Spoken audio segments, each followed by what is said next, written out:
உன்னை பற்றி யாரு அடையன்னு சொன்னால் என்ன இந்த காதில் வாங்கி அதை அந்த காதில் தள்ளு மேகம் மீதந்தாலும் காகம் பறந்தாலும்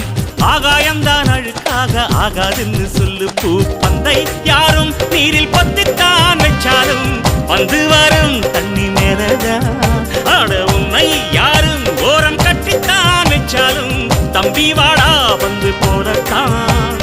மூணாம் பீரை மெல்ல மெல்ல வெண்ணிலவாய் மின்னுவதை மின்மினிகள் தடுத்திடுமா சக்தி எல்லாம் ஒன்று சேர்ந்தாரே